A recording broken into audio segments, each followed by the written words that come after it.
Podríamos decir que desde que Rosa Yepes nació en Gaira, aquel 16 de abril de 1913, en algún lado ya estaba escrito que ella tendría una vida larga y tranquila.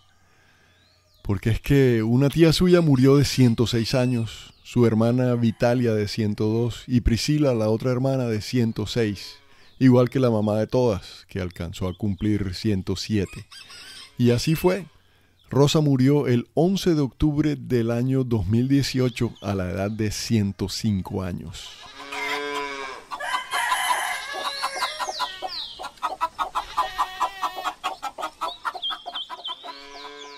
Es muy posible que esa longevidad de su familia en particular y de los gaireros en general se deba a la vida apacible que llevaban los pocos habitantes del corregimiento Samario en esa época en la que casi todos vivían en casas de bahareque y techos de paja. Todos tenían una vida típica rural, sin afanes, rodeados de naturaleza. Los despertaba el canto de los gallos y se iban a la cama con el susurro de los grillos y alumbrados por luciérnagas a tutiplén.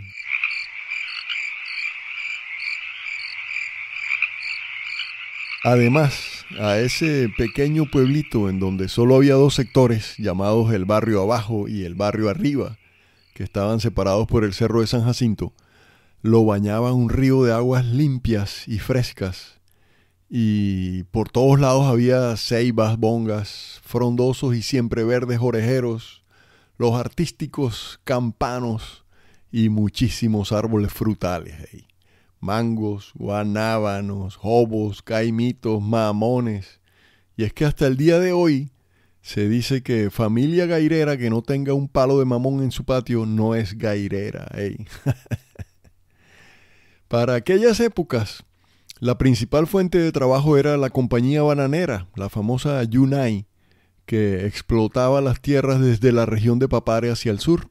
Y muchos gaireros trabajaban allí, ya sea como obreros en las plantaciones o en las oficinas o comisariatos de Santa Marta, del Prado de Sevilla, de La Paulina o en cualquiera de los pueblos, caseríos o fincas donde la compañía estaba presente.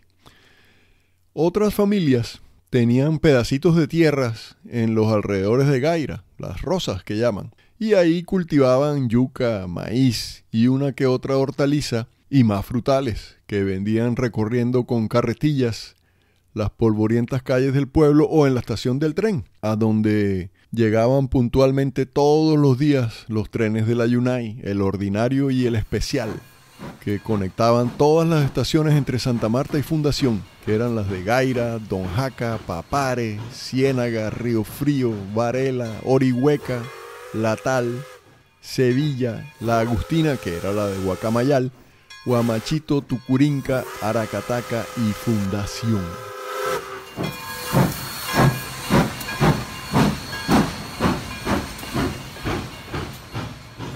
Desde muy jóvenes, los hijos varones ayudaban a traer el agua del río para las labores de la casa o a buscar la leña para la cocina. Y por las tardecitas, los pelados se iban para el mar, que estaba a unos 15 o 20 minutos caminando. Ese camino al mar atravesaba unos solares enmontados llenos de culebras, con puros trupillos, cactus, totumos y cadillos, mejor dicho, espinas y culebras por todos lados, aunque también algunos sectores eran como fangosos, resbaladizos y malolientes, y que al final llegaba a una tremenda playa de casi 1 kilómetro de largo, de arenas blancas y aguas muy tranquilas y cristalinas. Una belleza de playa en la llamada Bahía de Gaira, la cual estaba enmarcada por Punta Gloria hacia el sur y Punta Gaira hacia el norte.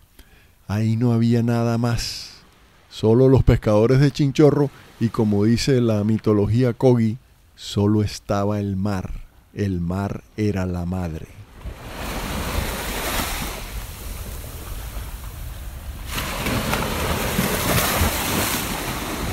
Las mujeres, por su parte, cuando no estaban en la escuela, estaban en la casa con la mamá o iban al río a lavar la ropa o se dedicaban a alimentar y cuidar los animales que tenía la familia en el patio trasero, como gallinas, pavos, cerdos y hasta burros.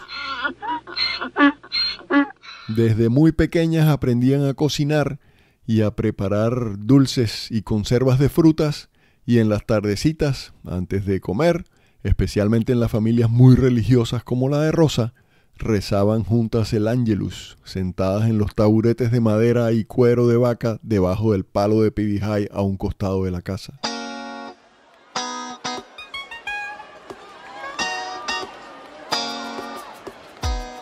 Esto es Del Caribe y otros tulipanes, y yo soy Carlos Flores Urbina, soy biólogo, pero sobre todo soy un man nacido a orillas del Mar Caribe y a los pies de la majestuosa Sierra Nevada de Santa Marta. Les estoy hablando desde Holanda.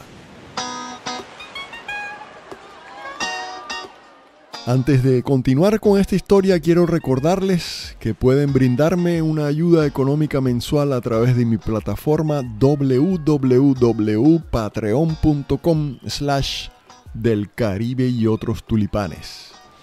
Esa ayuda es vital para poder entregarles más episodios con buen contenido y con mucha calidad. Les agradezco a todas aquellas personas que se animen a darme ese empujoncito.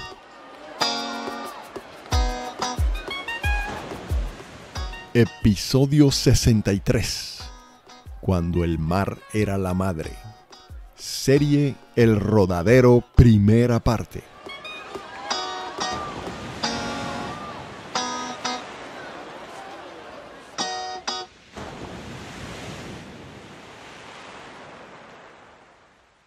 Rosa o Rosita, como le decían en la casa, aprendió a leer y a escribir de la mano de la señora Marta Tache, quien tenía una pequeña escuelita en su casa.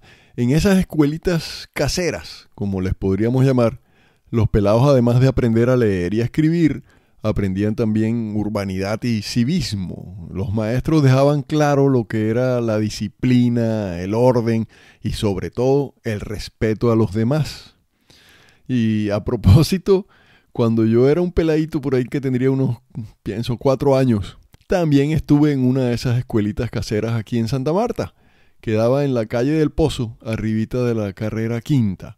La maestra era una señora ya de edad que caminaba con cierta dificultad, y como cosa curiosa, un recuerdo que tengo es que ella siempre usaba vestidos anchos, pero como de luto, negros o de blanco con negro.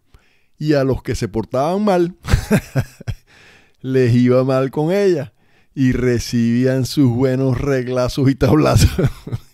Y a los que nos portábamos bien, ahí que nos iba bien. Pero eso sí, todos aprendíamos a leer y a escribir bien rapidito. Le decían la escuelita de mano de hierro. No era porque ella tuviera mano de hierro o mano dura. Bueno, de pronto un poquito. Sino porque su marido era o había sido inspector de policía, y ese man como que sí era de verdad un mano de hierro. ¿Cómo suena? En todo caso, años después, Rosa pasó a estudiar su primaria y bachillerato a la llamada Escuela Amarilla para Niñas, ahí en Gaira, que se llamaba así, amarilla, naturalmente, porque siempre la pintaban de amarillo. Y ahí en esa escuela hizo la primera comunión junto con todas sus compañeritas de clase. Eso fue a finales de septiembre de 1925 en la iglesia del pueblo. Y como era normal, esa mañana de domingo, además de las primeras comuniones, el cura párroco también bautizó a los niños nacidos en esos días, entre los que estaba una bebé, hija de Gabriel el Mono Hincapié, un man que era dueño de las tierras esas conocidas como el Manantial, y quien, aunque era gairero puro, no tenía la pinta del gairero raso. Él era blanco y hasta un poquito rubio. El hecho es que a la bebé la llamaron Dominga Hincapié, y desde peladita nunca más le dijeron Dominga, sino solo Minga. Minga Hincapié. Después de ese primer cruce que el destino les deparó a Rosa y a Minga en la iglesia de San Jacinto de Gaira cuando la una tenía 12 años y hacía la primera comunión y la otra estaba recién nacida y era bautizada, la vida las volvería a reunir muchos años después.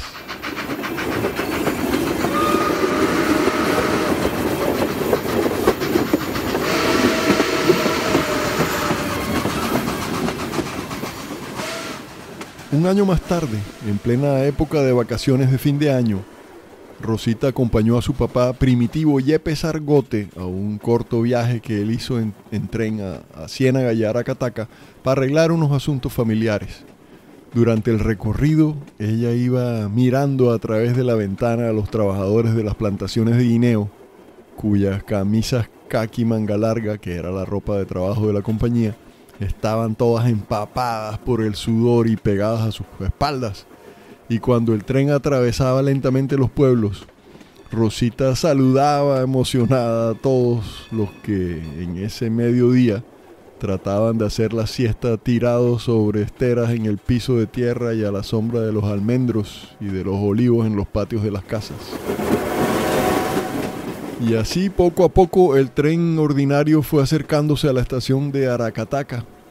Y cuando ya estaba a punto de entrar a la estación, la locomotora empezó a resoplar vapor por todos lados y el maquinista pitaba insistentemente para tratar de ahuyentar a unos perros que sobre la carrilera se peleaban por una perra en celo. Ese agudo y fuerte pito del tren, más el estropicio que generaba con su llegada, se confundían a solo 200 metros de allí con los gritos de llanto de una bebé que estaba naciendo en ese preciso instante en la sala de partos del hospital de Aracataca. Era la 1 de la tarde del jueves 11 de diciembre de 1926.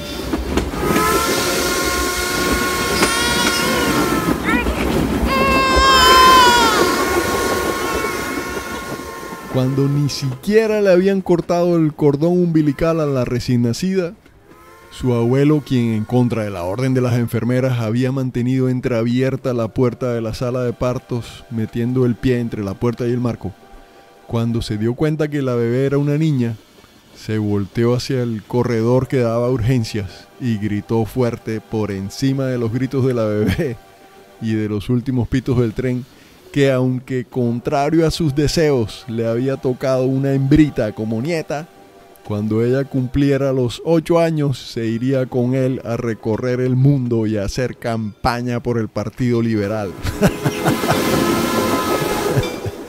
A la bebé la bautizaron unos días después con el nombre de Julia Horacia Rodríguez, aunque desde siempre le dijeron Julita Rodríguez, quien a fin de cuentas nunca se fue de campaña política y revoltosa con su abuelo porque el viejo murió antes de la fecha pactada aquel día, pero al parecer, marcada por ese momento del nacimiento, sí enfrentó su vida siempre con un espíritu rebelde, bullicioso y emprendedor.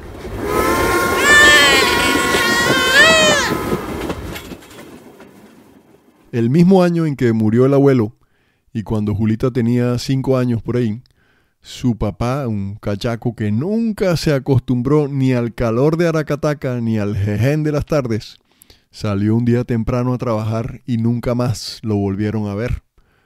Así que a los 2 años más o menos, en medio del hambre y el desespero, su mamá arrancó con ella y sus 5 hermanos pa' Ciénaga.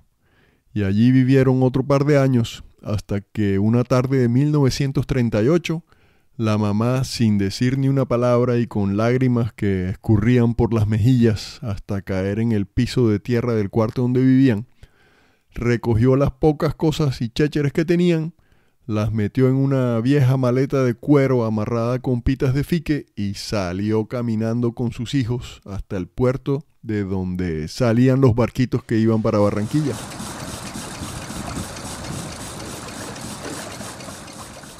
Esa noche viajaron por los que yo siempre he llamado los recovecos del Caño Clarín, rodeados de nubes de zancudos y mosquitos y jejenes, cuyos zumbidos y picadas pueden volver loco hasta el más cuerdo de los mortales.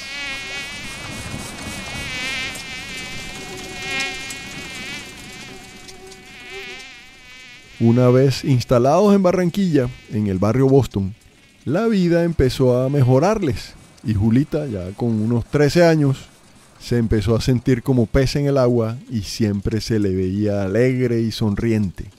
Y mientras que todo esto ocurría en Barranquilla, en Gaira, cuando ya Rosita tenía unos 25 a 27 años, por ahí en 1940, y estaba trabajando como maestra en la escuelita para los hijos de los trabajadores de la hacienda Bureche, Para alegría de toda la familia, su hermana Sixta decidió irse para el convento del Colegio Bifi en Cartagena, tal como lo cuenta don Gabriel Fernández Yepes, hijo de Rosa y sobrino de Sixta.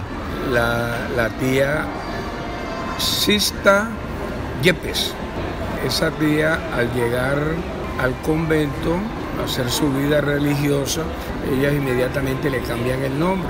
Entonces ya dejó de llamarse Sixta y su nombre dentro de la comunidad era Sor Evelia. Sor Evelia. Y mientras todo esto pasaba, en esos comienzos de la década del 40 del siglo XX, los gaireros seguían disfrutando del paraíso que era la playa de la bahía de Gaira, y en sus carros de mulas o a pie se iban en familia para allá los fines de semana por el que llamaban el Camino de la Cangrejera, por la cantidad de huecos de cangrejo que por ahí había. Los más pelados se subían a una pila de arena que estaba recostada al cerro donde termina la playa en su parte sur, y desde allá arriba se dejaban rodar hasta caer en medio de carcajadas en las aguas del Caribe. Y así a ese sitio empezaron a llamarlo, obviamente, el Rodadero de Arena. El Rodadero.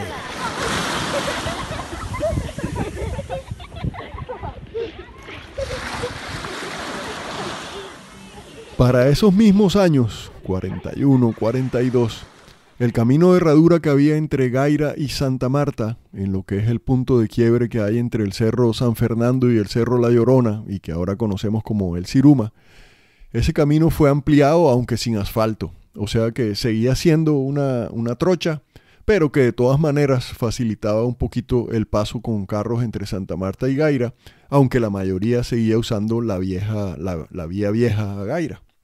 De todas maneras, los amarios poco a poco empezaron a mostrar curiosidad sobre esa playa que había al otro lado del cerro, imagínate. Y ahí uno que otro se aparecía por allá. Los que más disfrutaban de esa playa eran los gaireros, como ya les dije, y aunque les parezca extraño, un visitante asiduo de esa playa era un señor llamado Joaquín Bohórquez Rubio, un cachaco nacido en Guaduas, Cundinamarca, que había llegado a Santa Marta a finales de 1928 de paso para Manaure, en La Guajira. Bohórquez, que era contador y administrador especializado como tributarista, tenía en ese entonces 23 años y había sido enviado por el gobierno de Enrique Olaya Herrera a arreglar un problema que tenía el gobierno nacional con los guayú sobre la explotación de sal allá en Manaure. Ese conflicto, entre otras vainas, derivó en un convenio de delegación de las salinas al Banco de la República para que el banco se hiciera cargo de la explotación, comercialización de la sal y todo. Pero bueno, eso es otro cuento que daría para muchos episodios. Por lo pronto, el señor Bohórquez, después de ese trabajo en Manaure en 1928, siguió regresando cada vez más y más a Santa Marta, a veces por cuestiones de trabajo y otras veces por placer. Le fascinaba el mar, las playas. Era un cachaco de esos que se metía por donde los amarios pocas veces se atrevían a meterse. Y cada vez pasaba temporadas más largas en Santa Marta. Vivió un tiempo, por ejemplo, en una casita de material que había en el barrio Ancón, en el sector de Taganguilla y que pertenecía a la familia Robá. Y allá en el Ancón le pagaba un pescador de ese barrio para que lo llevara a pescar por todos lados, por Taganga, Granate, Concha o para los lados del aeropuerto y por la bahía de Gaira. Desde la primera vez que pasó por allá quedó fascinado. Esa bahía de Gaira se convirtió rápidamente en su preferida y muchas veces hasta se quedaba a dormir allá en la playa.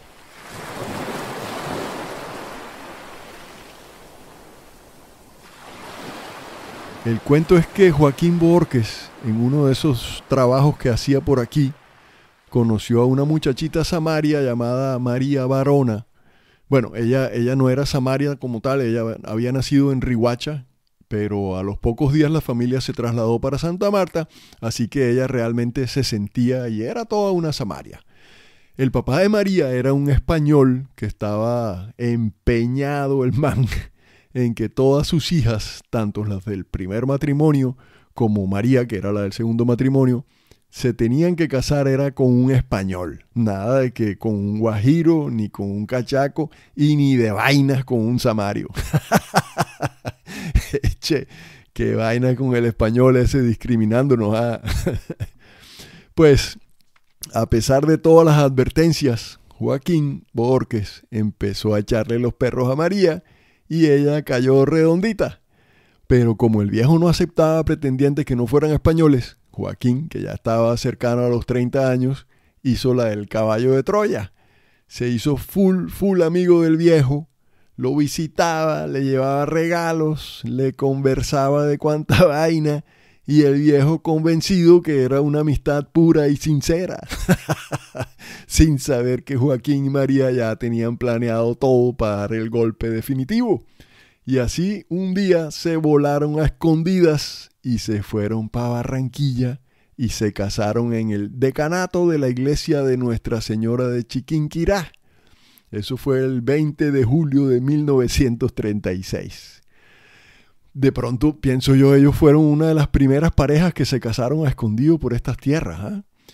El hecho es que cuando regresaron casados, pues ni modo, hermano, al español le tocó aceptar la vaina. Y ya, ni modo. Y Joaquín y María se fueron a vivir a una casa que está todavía en la esquina noroccidental del cruce de la calle San Antonio con la calle del Río. Hoy creo que hay un hostal, un hotel o algo así. Y claro, a partir de ese entonces, Joaquín se llevaba a María a todas sus andanzas por las playas samarias, especialmente a la bahía de Gaira. Y los samarios, como somos, empezaron a hablar mal del cachaco loco ese que se metía por todos lados a donde los samarios no iban. Y yo puedo imaginarme que eso era lo mismo que le pasaba a un tío político mío que estaba casado con una hermana de mi mamá. Era mi querido tío Hernando, un rolo cachaco, pero así, cachaco. Resulta que ellos vivían en Bogotá y ese man andaba siempre allá de saco, corbata, chaleco, sombrero, bufanda y fumaba pipa mientras escuchaba música clásica. Era tronco de elegancia y de pinta. Pero ese man, una vez que llegaba a Santa Marta, se transformaba ahí. Antes de bajarse del avión o si venían en carro apenas pasaban Agua Chica, se cambiaba de ropa y de ahí en adelante, el tiempo que estuviera por aquí de vacaciones, solo usaba una pantalonetica corta, una camiseta o camisa sin mangas, chancletas y una gorrita de marinero. Y así se iba a las playas más perdidas de nuestras costas. Y así fue como en la década del 60, junto con otro cachaco igual a él de loco pero soñadores, se hicieron dueños de todo lo que hoy conocemos como la zona turística esa de Palomino. Todas esas tierras, hermanos, kilómetros de tierras desde el borde del río Palomino hacia La Guajira y desde la playa hasta la cota de los 200 metros en los cerros hacia el sur. Toda esa vaina era de ellos. En esa época por ahí no había nada, solo naturaleza y uno que otro cogui que bajaba de la sierra. Ni carretera a La Guajira había. Allá tocaba ir por mar en los bongos rojos y amarillos de los tagangueros o arriesgarse a pasar los ríos de la vertiente norte de la sierra y por allá por el cerro de los Muchachitos. Y recuerdo que en la casa de mi abuela, mis tíos, mis tías y abuelos decían: óyeme, ¿qué le pasa a Hernando? Ese cachaco loco, qué peligro ir a meterse por todos esos montes que va a buscar él por allá. ¿A quién se le ocurre ir a meterse por allá? Y además llevarse a los pelados. Y los pelados, entre los que estaba yo, porque también me llevaba, felices en esos montes y esas playas vírgenes. Y mira tú, hoy Palomino es el centro del jet set nacional e internacional. Todo el mundo quiere estar en Palomino. Vea usted, esa historia de Palomino y de mi tío se las contaré algún día. Pero bueno, volviendo a nuestros personajes de esta historia, a comienzos de los años 40, por ahí entre el 43 y el 45, la vida empezó a cambiarle a todos. Empezando por Rosa Yepes, ya con 30 años, un día decidió seguir los pasos de su hermana Sixta, o Sor Edelia, y meterse también a monja de clausura.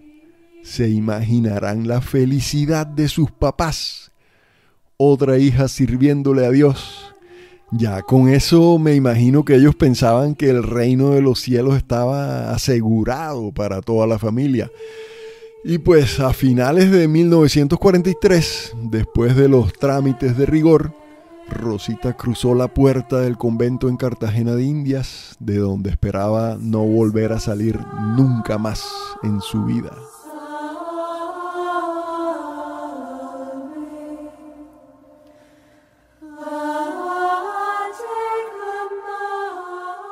En lo que respecta a Minga y a Julita, para esa misma época ya Minga estaba terminando su colegio ahí en Gaira. Su materia preferida era la aritmética o matemáticas. Era una dura con los números y además tenía una caligrafía bellísima que había aprendido desde niña en la escuelita del señor Leopoldo Hincapié. Y Julita, por su parte, seguía viviendo en Barranquilla, ya tenía unos 17 años más o menos, ayudaba en lo que fuera necesario en las iglesias y, según ella misma cuenta, se vestía con faldas largas y como andaba con su pelo negro azabache hasta la cintura, muy pronto todos empezaron a llamarla la India Americana. Julita. En lo que respecta a Joaquín Bohórquez, ya habían nacido sus 2 primeros hijos y sus paseos a la bahía de Gaira eran cada vez más y más seguidos. Ese man estaba enamorado de verdad de esa playa. Es que cierren los ojos un momentico e imagínense ese espectáculo.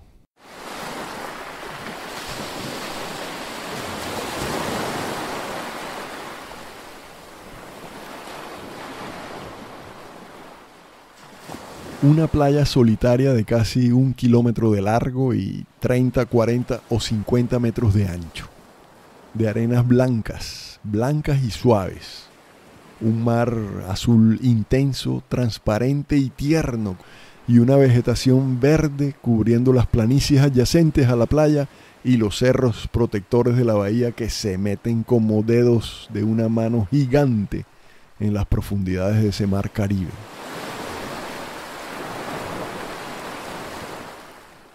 Yo me imagino eso y debo confesarles que me da hasta envidia de los Bohórquez Barona. Así que Joaquín decidió que esa playa maravillosa había que disfrutarla y mostrarla al mundo, que la gente viniera a conocer esa belleza samaria, y para eso iba a empezar a prepararla poco a poco.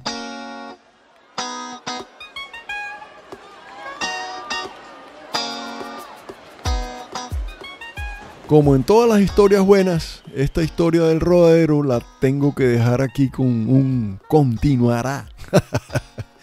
Qué pena con ustedes, pero es que está muy larga la vaina ahí. Y falta mucho por contar, así que en el próximo episodio vamos a continuarla. No se lo vayan a perder. Y para que no se lo pierdan, pueden seguir mi cuenta de Instagram del Caribe y otros tulipanes, o escucharme directamente en la plataforma de podcast que prefieran o en Spotify. Eso sí, buscando siempre del Caribe y otros tulipanes. También pueden seguirme en la plataforma www.patreon.com/del Caribe y otros tulipanes, a través de la cual, como ya les dije al comienzo, me pueden pegar un empujoncito económico que me permita seguir haciendo este trabajo. Las ayudas van desde $1 por mes en adelante. Mejor dicho, más barato no se puede. Para preparar esta historia sobre el rodadero, además de la consulta de diversos documentos y tesis, libros, fotografías y planos, he tenido conversaciones largas y agradables con las siguientes personas, a las que agradezco mucho por su tiempo. Primero, la señora Julita Rodríguez de Giraldo y su hijo Hernando Nano Giraldo, con el señor Gabriel Fernández Yepes, hijo de Rosa, con Héctor y Damaso Yepes Hincapié, los hijos de Minga, y con José y Cecilia Bohórquez Barona, los hijos de Joaquín y María. Para todos ellos, muchas gracias por la información que me han brindado, por su confianza en el trabajo que hago, pero sobre todo gracias por la paciencia que han tenido conmigo, con mi preguntadera y acosadera permanente. En serio, muchas gracias. Muchas gracias también a todas las personas que se han suscrito a mi plataforma patreon.com/del Caribe y otros tulipanes.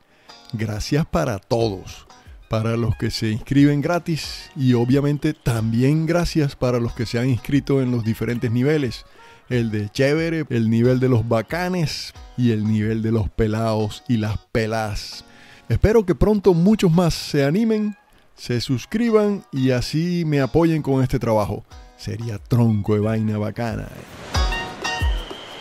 Soy Carlos Flores Urbina y esto es Del Caribe y otros tulipanes. Otra vez, muchas gracias por escucharme y chao.